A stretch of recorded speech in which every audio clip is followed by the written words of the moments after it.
Baik, saya mulai ya Bu.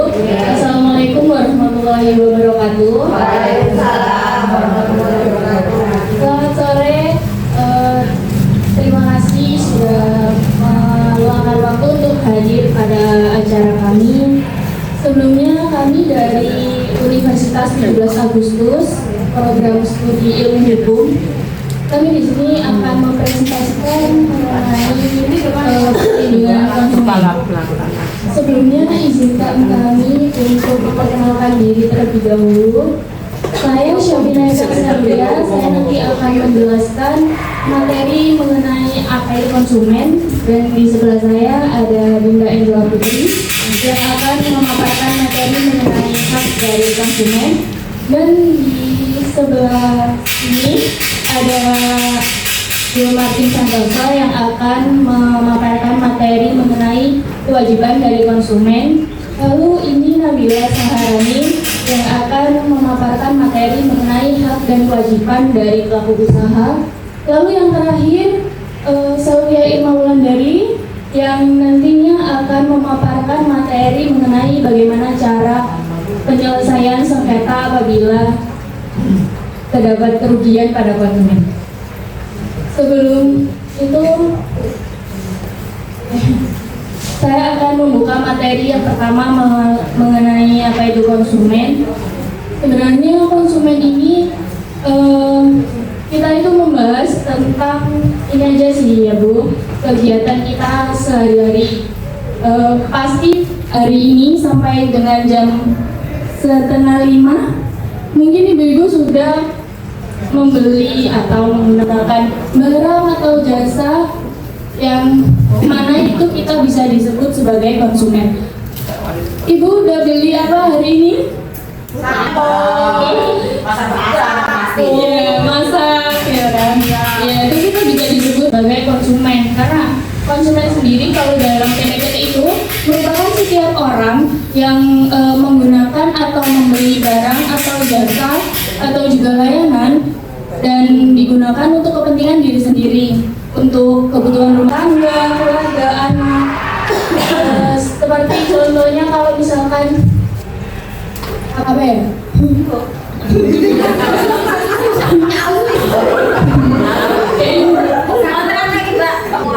Jadi saya ini akan menjelaskan mengenai ini ya Bu. Perlindungan konsumen itu kita kan sudah jadi konsumen nih tiap harinya. Tapi kita kan pasti masih belum tahu ya kalau konsumen itu punya hak yang sebenarnya harus kita dapatkan, yang dilindungi gitu. Soalnya kan kebanyakan juga biasanya kita pasti dirugikan oleh pelaku usaha. Nah, sebelumnya ibu-ibu ini udah tahu belum kalau misalnya kita para konsumen itu punya hak yang dilindungi? Nggak tahu. Oke. Kalau nggak tahu, jadi ada undang-undang hukum perlindungan konsumen itu gunanya untuk menjaga kita dari kerugian gitu, jadi kerugian dari pelaku usaha yang mungkin nakal gitu. Misalnya ibu-ibu ini tadi beli gulanya 1 kilo, tapi iya itu bisa Bu sebenarnya. Kita komplain. Iya, komplain itu bisa sebenarnya.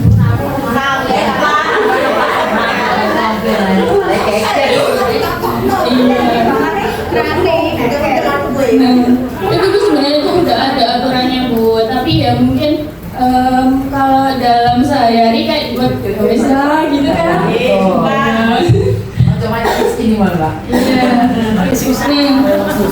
Kami di sini tuh kayak apa namanya mensosialisasikan bahwa sebenarnya kita tuh punya hak loh untuk apa namanya untuk bisa sebenarnya kayak minta hak kita tuh harus dapat yang adil, pelaku usaha yang benar-benar bertanggung jawab.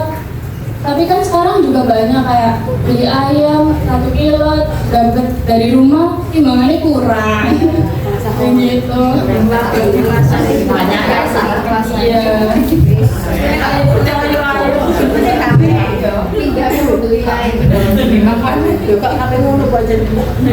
Nah, nanti ini saya akan langsung dilanjutkan oleh teman saya mengenai gimana sih hak-hak kita, gimana sih kewajiban kita sebagai konsumen gitu. Lalu ada juga nanti hak dari pelaku usahanya dan kewajiban dari pelaku usahanya. Jadi sebenarnya undang-undang hukum perlindungan konsumen ini tuh bukan hanya untuk melindungi konsumen saja, tapi juga sebenarnya adil bagi pelaku usaha karena udah diatur juga bagaimana sih pelaku usaha itu harusnya dan hak-hak apa sih yang harus didapatkan oleh pelaku usaha gitu.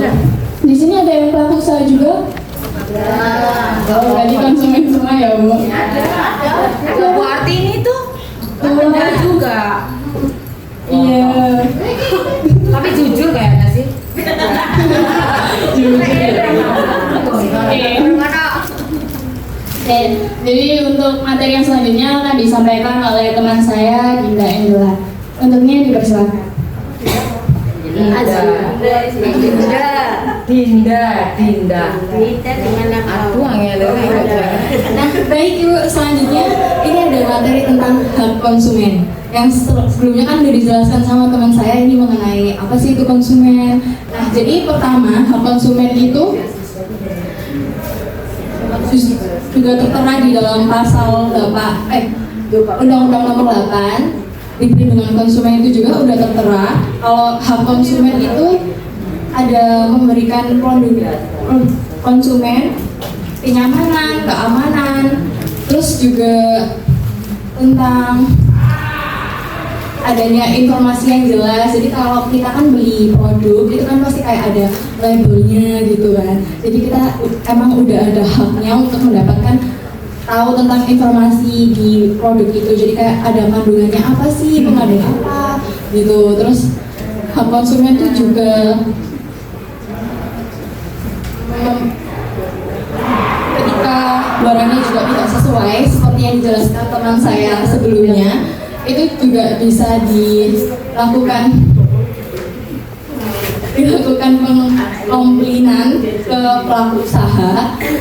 Nanti juga ada undang-undangnya untuk melakukan penyesuaian sengketa yang bisa melalui non litigasi atau litigasi. Terus haknya konsumen juga pastinya kita lebih aman untuk berbelanja. Kayak apa ya, biasanya kita kan kalau masuk mall itu kan juga ada SPG gitu kan yang kayak ya, jadi kan kita agak gak nyaman kalau emang kita kayak dipaksa beli ini, beli itu gitu.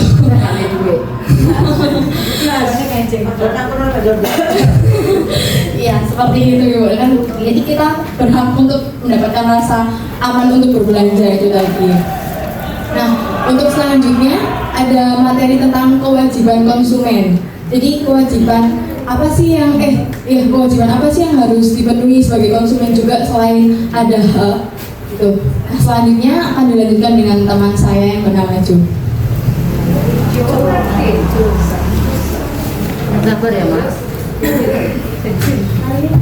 Oke, saya akan memateri tentang kewajiban konsumen berdasarkan pasal 4 Undang-Undang Perlindungan Konsumen. Jadi pasal apa? Jadi ada yang tahu Undang-Undang Perlindungan Konsumen itu siapa sih? Mas, nggak tahu.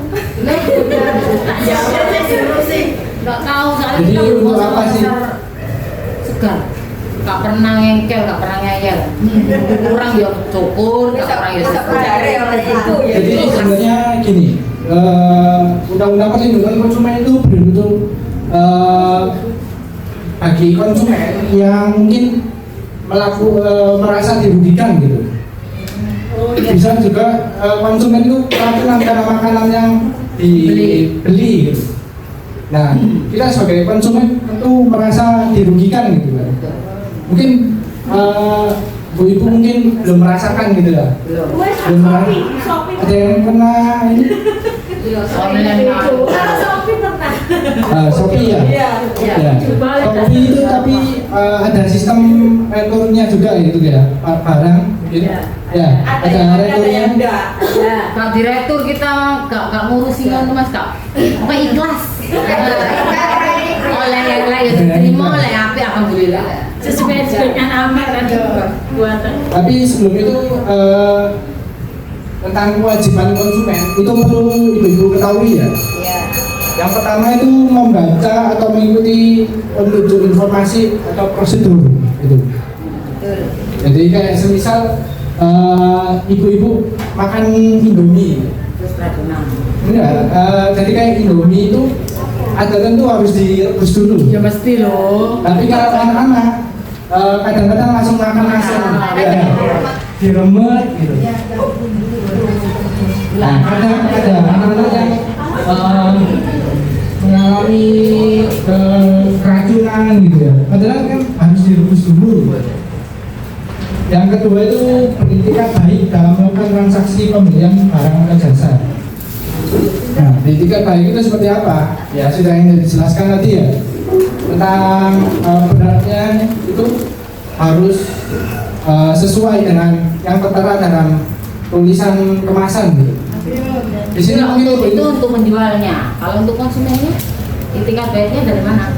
etikat baiknya itu seperti kita itu sebagai konsumen itu tidak boleh kayak melakukan sebuah kayak retur gitu. Kalau di online kan sistem retur, kadang itu ditukar gitu barangnya supaya Itu nakalan gitu. ya itu kita itu sebagai konsumen juga harus etikat baik gitu. Kalau misal kalau kita menukar gitu, yang rugi kan juga pelaku usaha gitu. Terus mungkin ada konsumen yang nggak suka sama suatu produk gitu. Produk itu kayak dimanipulasi seakan-akan kayak produk itu jelek banget. Jadi di downgrade sama Di sabotase. ya sabotase sama kompetitor mungkin. Itu ngawur. Nah, seperti itu juga bisa jadi. Jadi kita harus sebagai konsumen itu beretikat baik dalam melakukan transaksi tersebut. Kok sempat nggak gambar kamu? Iya, seperti itu. Jadi kita sebagai konsumen itu harus membayar sesuai dengan nilai dari barang tersebut.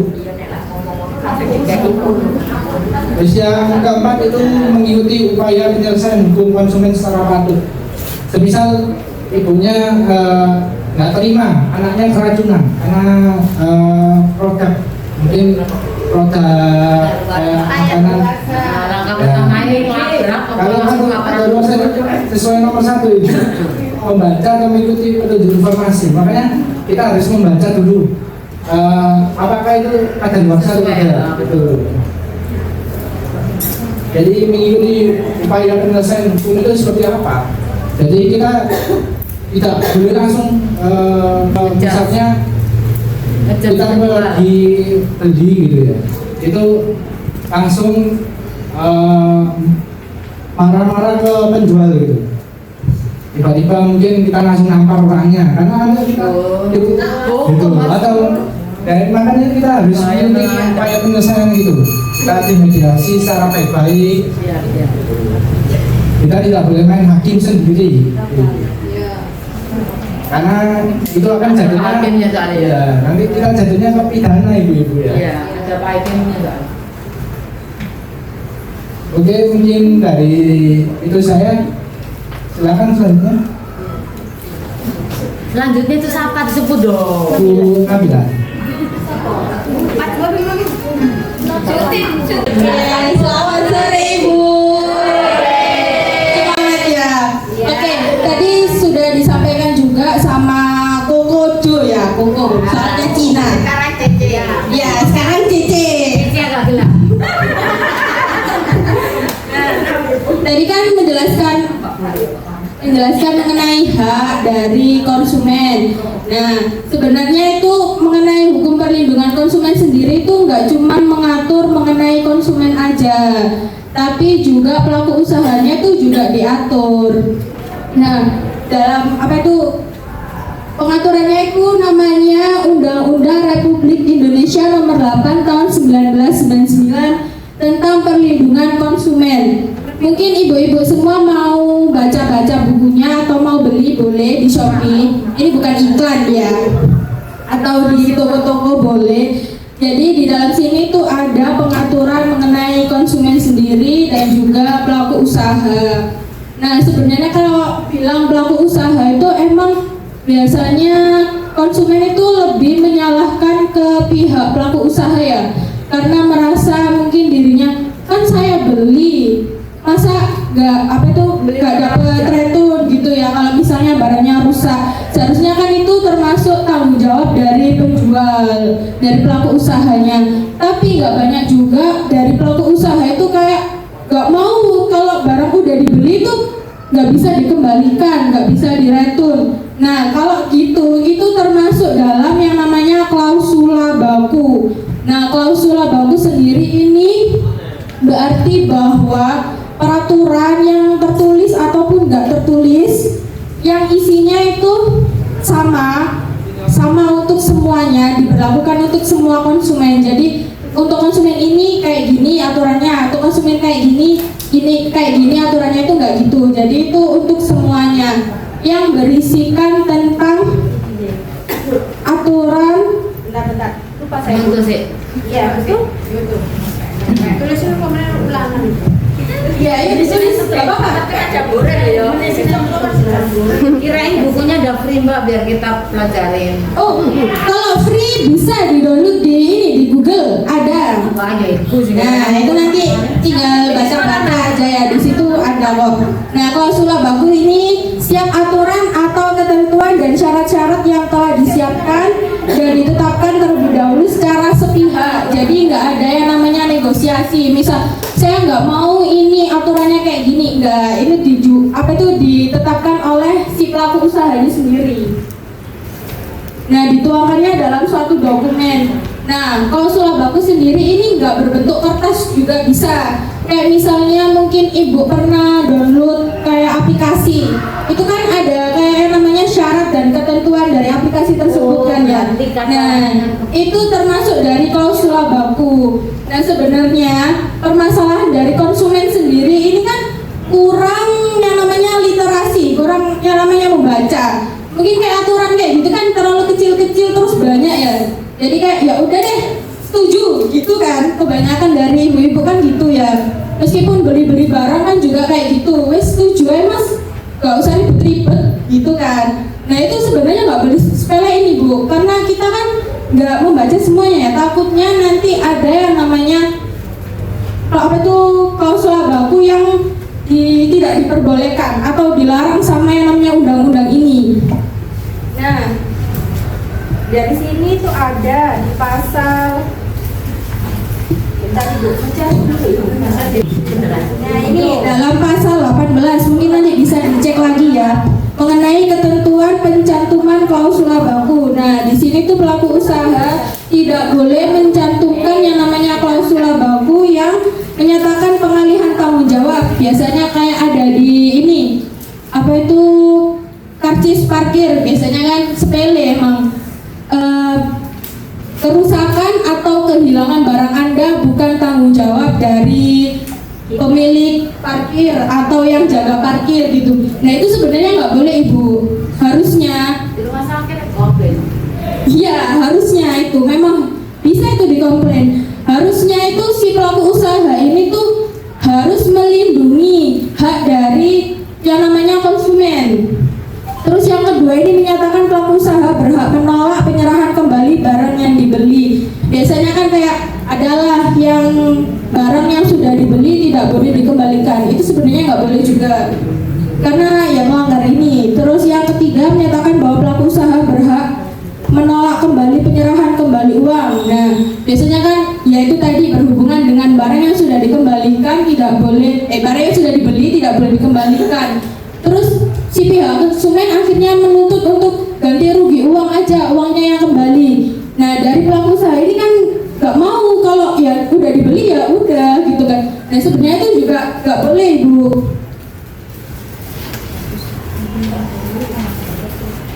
Terus menyatakan pemberian kuasa dari konsumen kepada pelaku usaha baik secara langsung maupun tidak langsung untuk melakukan segala tindakan sepihak berkaitan barang yang dibeli secara aksuran.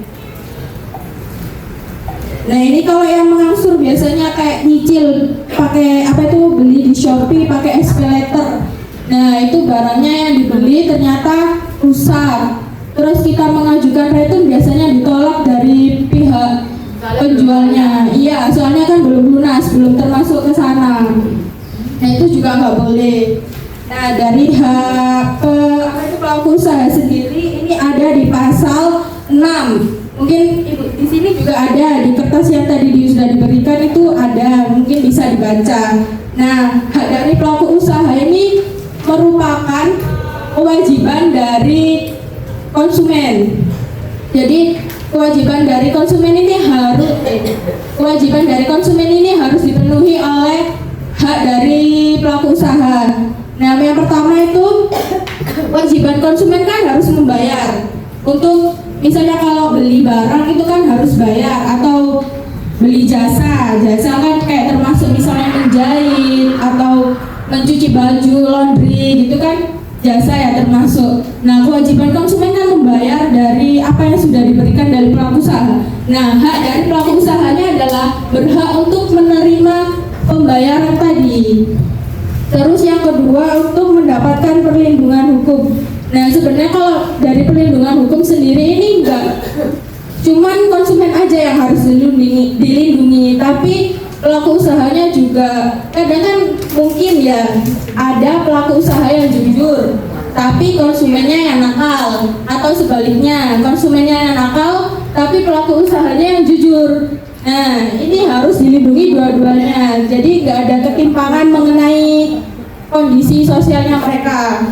Terus yang ketiga untuk hak untuk melakukan pembelaan diri sepatutnya di dalam penyelesaian hukum. Nah pelaku usaha juga berhak untuk membela dirinya kalau memang mereka nggak merasa menjual barang yang tidak sesuai. Misalkan kadang kan contoh kasus ya, kadang itu ada yang gini kayak di Shopee misalnya, saya beli barang terus ada kurir datang ngirim barangnya, padahal sebenarnya dari pelaku usaha sendiri barangnya itu udah sesuai, udah bener, tapi saya yang nakal akhirnya tak rusak barangnya ini. Terus diretur. Iya, terus minta return. Nah ini tuh kan berarti yang salah kan sebenarnya konsumen ya, bukan pelaku usaha. Nah nggak banyak juga dari orang-orang kalau bilang mengenai hukum perlindungan konsumen itu yang harus dilindungi banget itu konsumen, salah enggak. Ternyata dari pelaku usaha sendiri itu juga harus dilindungi juga, karena ya nggak semua orang itu ya namanya orang ya, nggak semua orang itu kan jujur ya Bu ya. Terus mengenai hak untuk rehabilitasi nama baik. Nah ini biasanya yang e-commerce gitu, kayak mungkin dari seleb gitu ya, bikin apa tes apa ya namanya. Kalau seleb itu biasanya ngapain? Sing ini loh, review gitu loh. Nah dari selebnya sendiri apa? Review balen. Ya itu kan review di sosmednya, di story-nya gitu. Gak usah beli barang ini tuh kayak gini-gini. Ternyata padahal itu enggak, kayak buzzer gitu ya Bu ya. Biasanya kan dari toko lain itu. Nah padahal dari penjualnya sendiri ini sebenarnya jujur, tapi ada buzzer lain kayak dari toko lain yang nggak suka. Akhirnya iya minta tolong si seleb ini buat jelek-jelekin. Nah sebenarnya ini juga melanggar. Makanya itu pelaku usaha juga berhak untuk mendapatkan haknya, yaitu mengembalikan nama ini tadi, nama baik usahanya. Karena kalau emang udah kayak gitu kan biasanya konsumen yang lain juga kayak, gimana ini ya, takut lihat misalnya ternyata barangnya kayak gitu. Terus mengenai hak yang diatur dalam ketentuan perundang-undangan yang lain. Nah, kalau mengenai hak pelaku usaha sendiri ini juga punya kewajiban, yaitu kewajibannya yang pertama beritikat baik. Beritikat baik ini sebenarnya kayak gini Bu, seperti yang tadi udah dijelaskan juga ya. Misalnya jual barang kayak berasnya 25 kilo, tapi ternyata pas ditimbang nggak 25 kilo, sama kayak kasusnya gas LPG itu kan ya, ternyata nggak sesuai sama yang udah tertera dalam produknya. Nah, di sini kewajiban dari pelaku usaha sendiri itu memang harus menjualkan barang yang sesuai sama promosinya, sesuai sama isinya gitu lah, sesuai sama iklannya. Jadi nggak boleh melebih-lebihkan, boleh mungkin melebih-lebihkan, tapi nggak yang sampai hiperbola gitu. Kadang kan kayak kosmetik, mungkin ibu-ibunya ini pakai kosmetik kayak pakai skincare gitu ya, 3 hari bisa mencerahkan gini. Klik sini langsung beli. Nah biasanya kan ibu-ibu yang emang bener pingin beli, pingin putih, akhirnya beli kan ya. Nah itu sebenarnya dari konsumennya sendiri itu juga perlu yang namanya pembinaan. Pembinaan di sini tuh kayak kita yang sedang kita lakukan ini namanya sosialisasi, kayak ngasih tahu ini tuh sebenarnya gini Bu, ini tuh sebenarnya gini. Nah itu. Terus memberikan informasi yang benar, jelas dan jujur ya seperti tadi itu. Terus memperlakukan atau melayani konsumen. Nah ini nggak banyak juga ya, biasanya kalau saya beli di toko yang jual itu judes. Saya kan jadi males ya kalau beli ya. Mbak mau beli ini berapa? Itu kan nggak enak ya Kak. Berapa Mbak? Gitu kan enak ya. Nah harusnya kewajiban dari pelaku usaha sendiri ini harus ramah, harus memberikan layanan yang memang konsumen sendiri tuh bisa nyaman, benar. Kalau nggak nyaman ya nggak enak ya Bu ya kita mau beli ya. Ya boleh itu boleh. Terus menjamin mutu barang dan atau jasa yang diproduksi diperdagangkan itu berdasarkan ketentuan standar mutu. Nah sekarang kan ada yang namanya Badan Pangan apa itu BPOM, itu kepanjangannya apa? Mungkin ibu tahu. BPOM. Badan POM. Iya Badan POM, tapi POM-nya apa? Oke betul 100. Gak ada giftnya tadi Kak. Gak ada giftnya tadi, bener loh ibu. Mana giftnya mana? Ya ya mana giftnya, kasih Kak, kasih Kak. Nah, kasih roti lagi aja gak apa-apa. Kasih 50.000 juga boleh.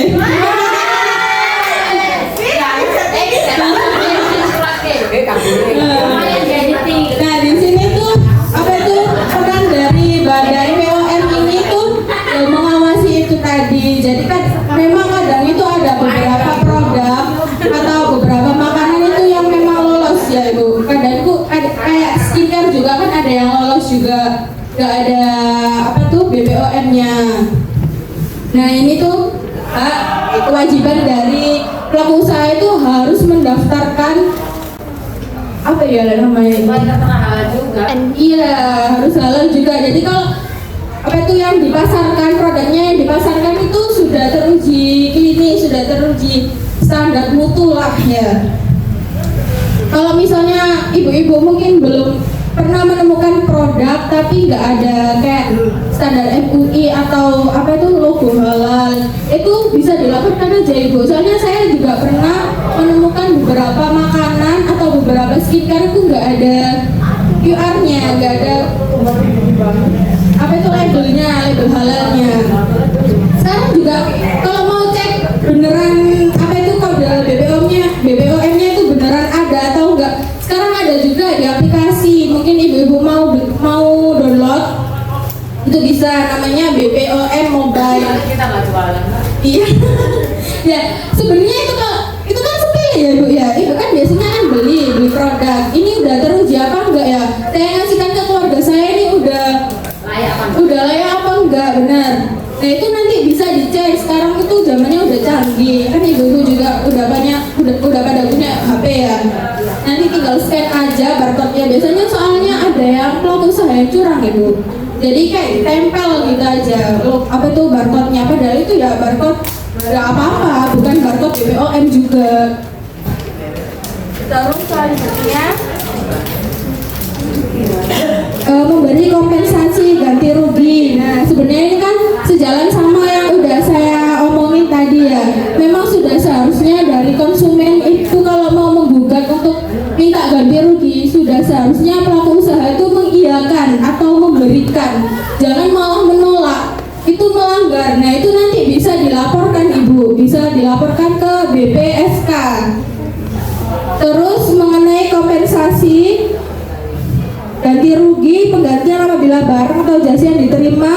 atau dimanfaat tidak sesuai dengan perjanjian. Nah, misalnya beli beli skincare tadi, bilangnya 1 minggu bisa sembuh jerawatnya, ternyata bukan malah jerawat yang sembuh, malah banyak. Nah, itu nanti bisa. Benar, nanti bisa digugat itu. Nah, untuk selanjutnya bisa dilanjutkan ke teman saya mengenai bagaimana sih kalau misalnya ibu mengalami hal-hal yang tadi yang sudah saya bicarakan, kalau konsumen itu merasa dirugikan atau pelaku usahanya sendiri dirugikan oleh konsumen. Nah, ini nanti ada beberapa penyelesaiannya, bisa mediasi, litigasi, dan litigasi juga. Oke, terima kasih Ibu. Waalaikumsalam. Assalamualaikum. Baik, saya lanjutkan karena tadi sudah banyak disinggung ya oleh teman saya mengenai perkenalkan, nama saya Sylvia Irma. Jadi banyak aktif. Saya aktif banget. Aktif udah ada teman-teman nggak yang berani. Jadi ketika kita beli barang atau tadi ibunya bilang kalau pernah beli di Shopee ternyata itu mengalami ibu beli barang di Shopee ternyata tidak sesuai. Nah, bagaimana sih cara penyelesaiannya itu? Nah, di sini di dalam hukum perlindungan konsumen itu terdapat 2 cara Ibu mengenai penyelesaian sengketa atau perselisihan antara pelaku usaha dengan konsumen. Nah, sengketa konsumen itu apa? Jadi sengketa konsumen itu perselisihan sudah dijelaskan tadi, kerugian yang dialami oleh konsumen yang diakibatkan oleh pelaku usaha. Nah, caranya bagaimana aja? Caranya tadi udah disinggung oleh teman saya melalui litigasi dan non litigasi. Nah, non litigasi itu apa? Non litigasi itu bagaimana sih cara penyelesaian sengketa yang tanpa melibatkan pihak berwajib, atau ibunya tadi bilang pasrah aja Mbak gitu kan? Iya, itu yang disebut dengan non litigasi Ibu. Seperti contohnya kita membeli barang di Shopee, ternyata kayak waktu barangnya sampai kita yang ya udahlah saya pasrah aja, itu termasuk non litigasi. Nah, kalau selanjutnya di non litigasi ini ada yang bisa melakukan mediasi melalui lembaga terkait atau melalui BPSK. Nah, BPSK ini apa? BPSK ini badan penyelesaian sengketa. Bisa saya bilang? Oh ya, apa Ibu? Badan penyelesaian sengketa konsumen. Nah, iya benar. BPSK.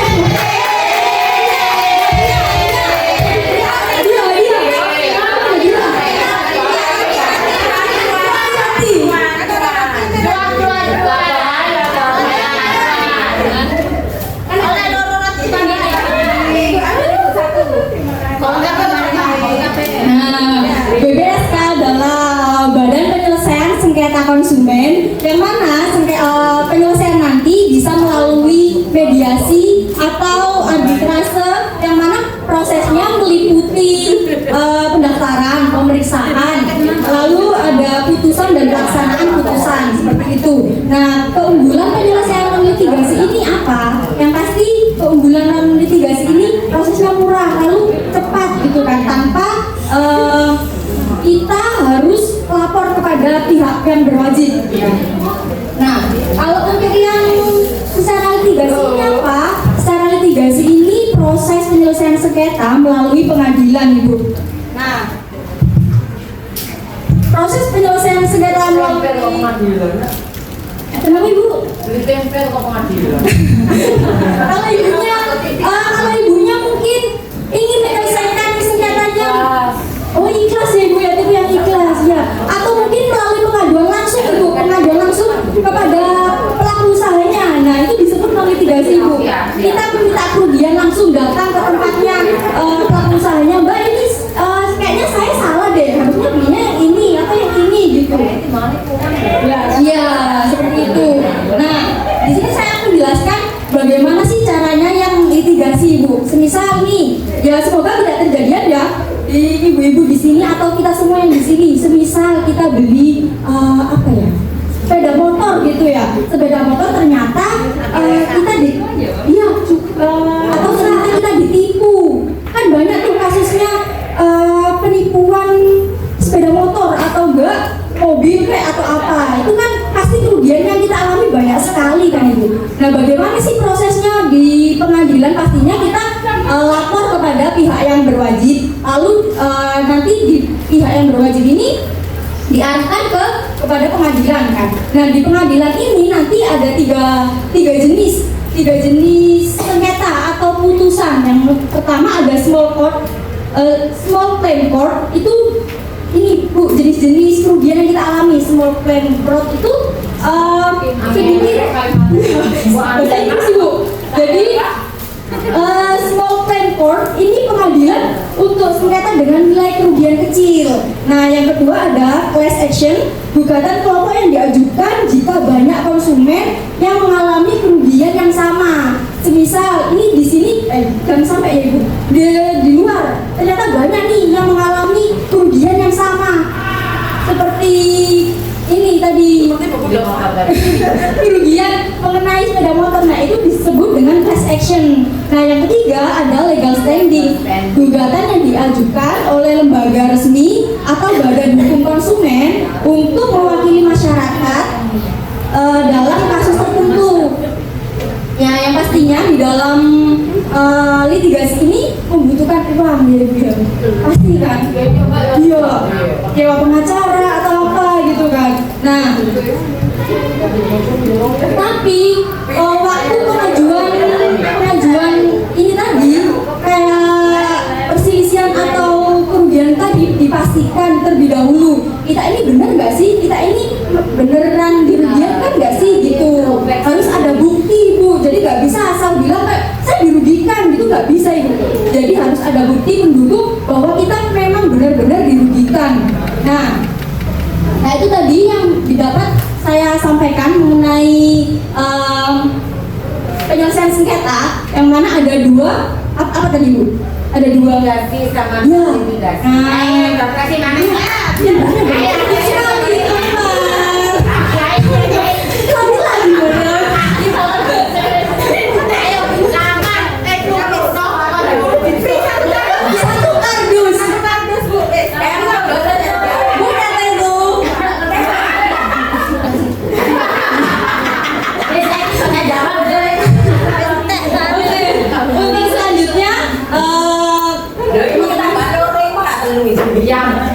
Kita membuka sesi pertanyaan, mungkin ada ibu-ibu atau ada cerita nih mengenai apa ya? Siap-siap beli roti lagi. Siap-siap beli roti lagi. Dari pelanggannya mungkin kita dapat pulpen gitu, kayak misalnya barangnya jelek Atau pernah mengalami sesuatu tapi gimana aja tiba ribet itu dibeli. ya. Ini lah, aku mau enggak ya. Oh iya. Ibu, perjuangan enggak piye wong tuku pancing oleh sandal iki.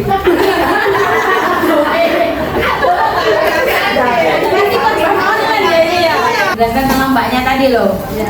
Nih, kalau menurut saya ya, itu sih setara sama kebijakan si penjual. Yang tadi loh Mbak apa Mas? Yang dengan mau berapa tadi? Apa? Mentor tadi loh. Karena tidak dibeli tidak bisa dibalik. Iya. Itu namanya klausul baku, ya. Kan kebijakan kayak kebijakan dari si penjual kok. Ya, ini seperti itu kan. Iya. Biar laku kan Bu. Iya. Ya udah biar laku. Iya, aku cuma nambahin aja. Berarti kan kebijakan dari si penjual gitu. Tapi kan untuk diusahakan biar nggak merugikan. Iya. Aku loh ini. Kalau si konsumen itu mengutang gimana? Sulit. Kebijaksanaan dari penjual Ini saya buku dosa. Buku dosa Bu. Boleh pakai buku dosa. buku dosa. Tahu kalau konsumen mengutang lalu berani Bu. Tak bayar Mas. Iya. Tagih Bu. Angin. Menang sing utang ya. dia bilangnya belum ada uang. Lek orang nak jadi kayak gitu. Sampai ini Coba caranya mengatasi. Bukan sih Bu. Ini apa? Langsung temui Bu, ditanyain kok belum bayar.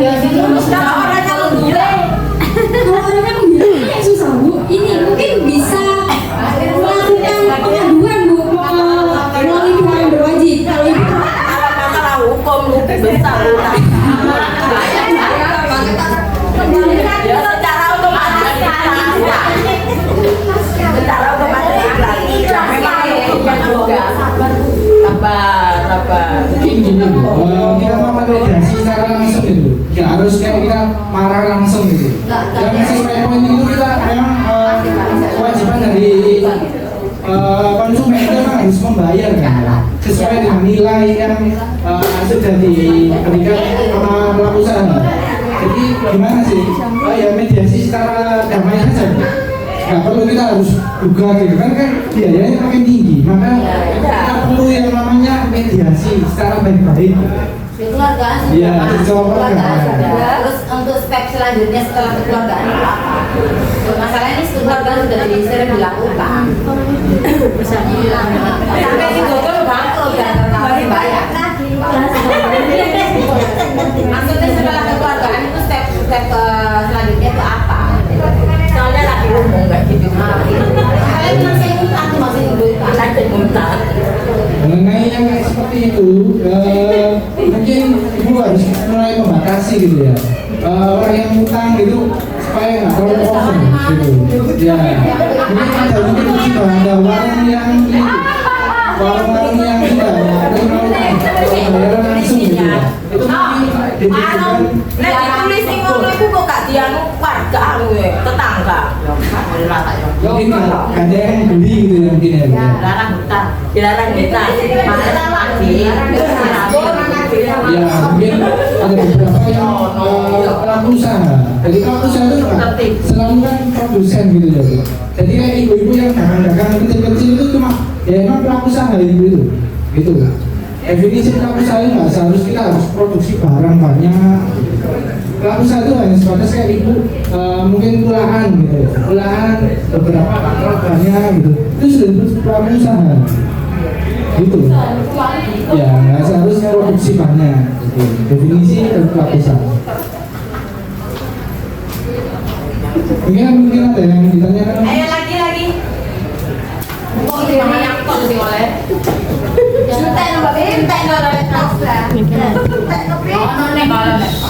Saya barusan aja selaku konsumen ya Mas, Ya.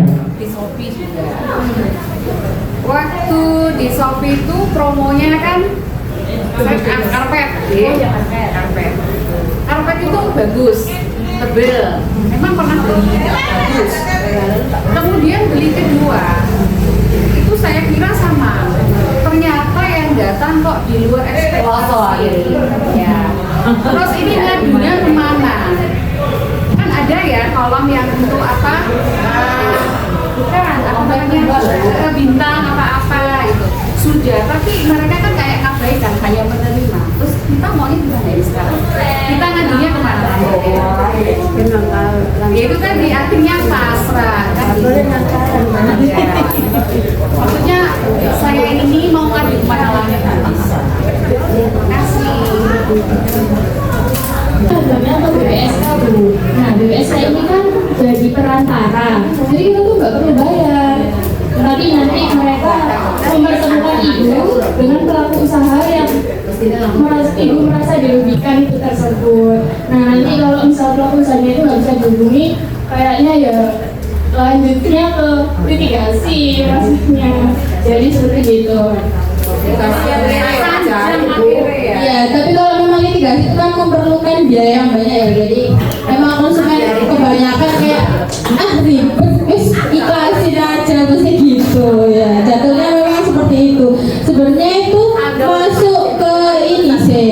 Apa itu namanya? Ke sistem pemerintahannya kita memang kurang kuat untuk melindungi konsumen ini tadi. Jadi yang memang yang perlu dirubah itu sebenarnya bukan pelaku usahanya, bukan konsumennya, tapi aturannya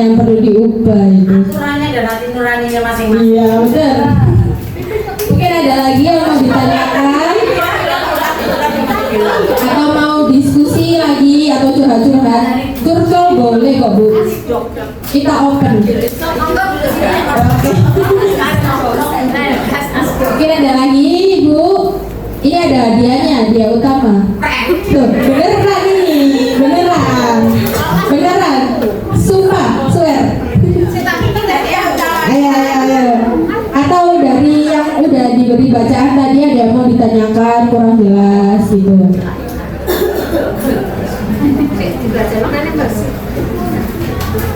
Apa kuis? Ayo, terakhir. Ayo. Ini larinya ke legal standing tadi ya. Legal standing tadi kan artinya dari badan ya, dari badan pokoknya dari badan lah, lembaga atau badan hukum.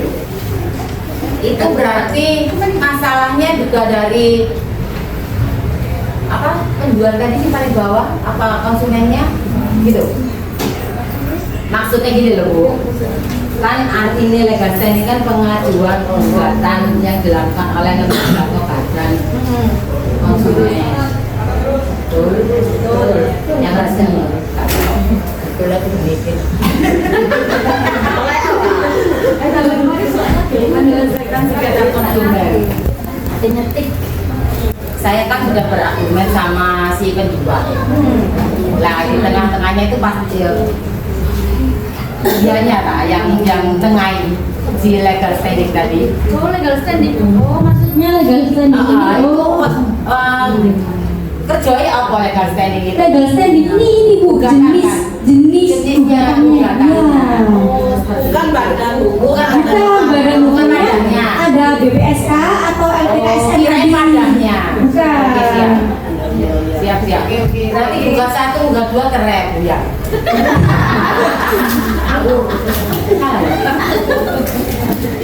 Oke.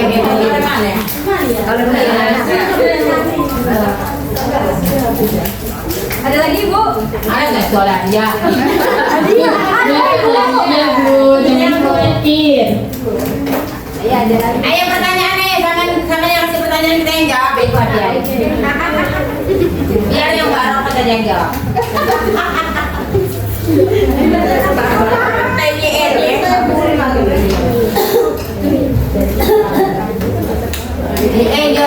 Nih kita tanya Bu, ini yang dari yang paling dasar banget lah. Cepet-cepetan ya, tak itu sampai 3 langsung angkat tangan. Menurut Ibu, konsumen itu apa sih? Raja. Pengertiannya maksudnya secara hukumnya itu konsumen itu apa gitu loh. Ayo angkat tangan Bu. Iya. Fresh mas gini aja itu dari makanan. Konsumen itu pembeli memakai produk kita itu aja.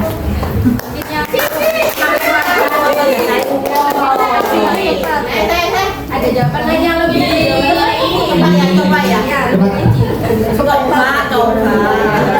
Perkenalkan dulu, Iya, perkenalkan. Saya konsumen itu adalah pembeli yang memakai atau memanfaatkan produk atau jasa seorang pengusaha, pelaku usaha. Itu sih. Untuk yang lain.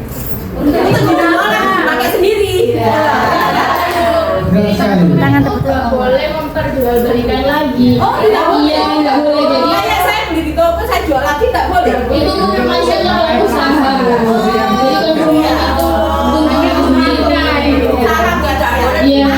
Untuk Untuk kucing ya nggak apa-apa, yang penting nggak dijual lagi. oh ya.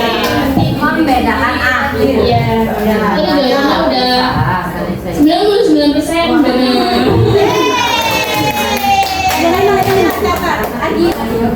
Oke, ada lagi. Berarti belum pernah capek. Mau bertanya lagi apa? Mau bertanya? Konsumen, hak yang dimiliki setiap orang.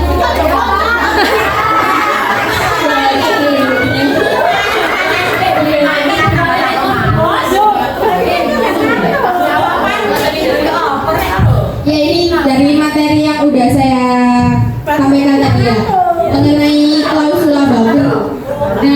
ini kan ada juga para pelaku usaha ya di sini ya. Nah, aturan apa yang tidak boleh dimasukkan ke klausula baku oleh pelaku usaha? 3 aja gak apa-apa, atau 2 juga gak apa-apa. Ya, contohnya klausula baku yang seperti apa? Yang lain dong, masa ibu terus? Borong dong hadiahnya. Yang lain. Ayo. Kalau sudah dibeli tidak boleh dikembalikan. Terus ada lagi? Timbangan penjelasan tentang timbangan balik. Tidak boleh menghutang. Kalau menghutang itu kayaknya personal ya ibu ya. Timbangannya itu harus tepat. Kurang tepat ibu jawabannya. Iya. Klausula baku yang seperti apa yang tidak boleh digunakan? Dibaca. Ayo. Tadi kalau yang dengerin saya mesti tahu sih. Aku nggak boleh jawab. Yang tidak boleh. Melakukan transaksi. Itu rumah sakit loh. Ayo. Ini ada utamanya ini. Seorang pelaku usaha harusnya sudah tahu sih. Satu, jujur. 2, sesuai dengan apa yang tertera di kemasan. Kurang tepat ibu. Berarti oleh Pak Surakir. Perlu ya, ini perlu mungkin. Ibunya bingung gitu. Ada yang perlu mungkin.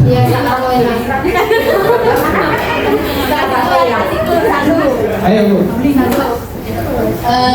Contohnya ini di tempat parkir yang misalnya Barang hilang.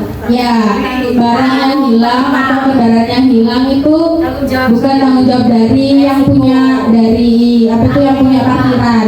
Nah itu termasuk larangan untuk memindahkan tanggung jawab namanya. Nah ini ada lagi kurang 1. Larangan untuk apa?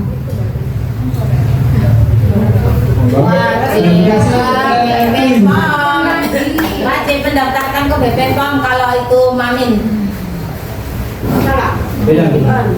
Oh beda juga. Jadi begini ibu, untuk clear lebih jelasnya klausula baku itu dibuat dengan sepihak, yaitu pelaku Yang usaha kebijakan itu tadi toh. ya, tapi untuk kepentingan pelaku usahanya lebihnya. betul. Nah, pasti kan kita harus gitu. Ya, contohnya Ibu. Nah, lebih tepatnya lagi, isinya itu perjanjian yang mengikat antara pelaku usaha sama konsumen. Barang yang sudah dibeli tidak bisa dikembalikan.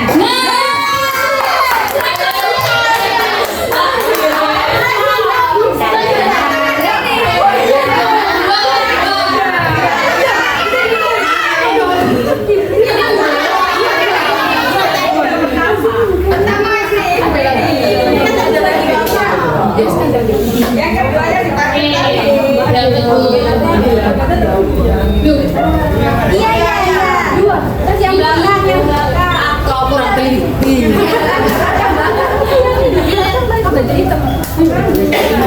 Yang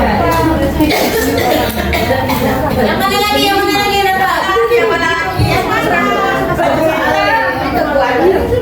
Oh, Pak JK nggak boleh ngutang tapi nggak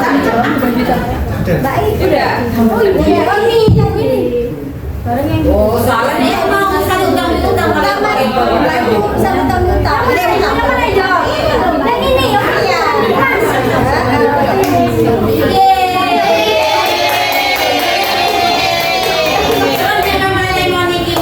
hadiah utama.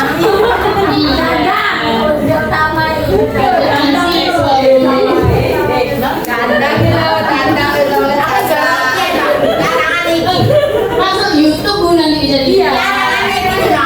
Jangan lupa di like ya. YouTube apa? YouTube apa? YouTube-nya apa? YouTube apa? Iya. Lagi Kak ini. Oh, Nabila Saran, guys. Iya. Iya. YouTube Nabila. Iya. Like ya Bu ya. Kita nilainya jos. Oke. Udah ya Bu, kayak kami mengucapkan terima kasih banyak atas berkenannya kehadiran Ibu. Mungkin kurang-kurangnya kita kayak untungnya kita mohon maaf. Kita mohon maaf yang sebesar-besarnya. Wabillahi taufiq wal hidayah. Wassalamualaikum warahmatullahi wabarakatuh. Kita ada sesi foto Bu. Ayo Bu, kita foto Bu. Makanya dikembalikan. Enggak, dibawa pulang nggak apa-apa. Buat bacaan ibunya.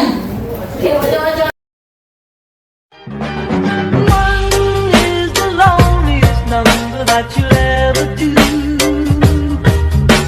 Two can be as bad as one. It's the loneliest number since the number one. One is the loneliest number that you'll ever